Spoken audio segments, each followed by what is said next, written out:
எல்லோரும் நல்லா இருக்கீங்களா?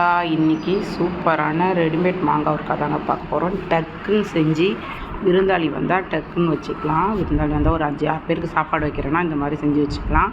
அதுக்கு ஒரு சட்டியில் தண்ணி வச்சுக்கோங்க. தண்ணி கொதித்த உடனே மாங்காய் இந்த மாதிரி கட் பண்ணி போட்டு உப்பு போட்டு அந்த மாங்காவுடைய பச்சை கலர் மட்டும்தான், தோலுடைய பச்சை கலர் மட்டும்தாங்க மாறணும், வேகக்கூடாது. சும்மா ஒரு கால்வாசி தான் வேகணும், நல்லா ஃபுல்லாலாம் வேகக்கூடாது. நான் எடுக்கிறத பார்த்தாலே உங்களுக்கு தெரியும். இந்த மாதிரி இருக்கும்போது எடுத்துக்கோங்க. எடுத்துகிட்டு சாதாரணமாக நம்ம வீட்டில் இருக்கிற மிளகா பொடியை போட்டுக்க வேண்டியது தான். நான் கல் உப்பு போட்டு தான் வேக வச்சேன். மிளகாத்தூளை போட்டு கிண்டிக்கங்க. கிண்டினதுக்கு அப்புறம் ஒரு வாணலில் எண்ணெய் வச்சு கடுகு போட்டு தாளிச்சிக்கலாம். தாளிச்சிட்டு கொஞ்சோண்டு பெருங்காயத்தூள் போட்டுக்கலாம். கருவேப்பிலை பிடிச்சா போட்டுக்கலாம். கருவேப்பிலை போட்டால் அந்த மாங்காவுடைய வாசனை கொஞ்சம் மாறும், அதனால் நான் போடல. உண்மையிலே ரொம்ப டேஸ்ட்டான சூப்பரான ஊறுகாங்க. 3 நாள் வரைக்கும் வெளியே இருந்தாலும் வீணாகாது, சூப்பராக இருக்கும்.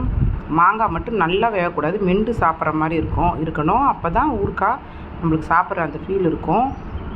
டேஸ்ட்டான சூப்பரான ரெடிமேட் மாங்காய் ஊறுகாய் ரெடி. உங்களுக்கு பிடிச்சா கண்டிப்பாக லைக் பண்ணுங்கள், ட்ரை பண்ணுங்கள்.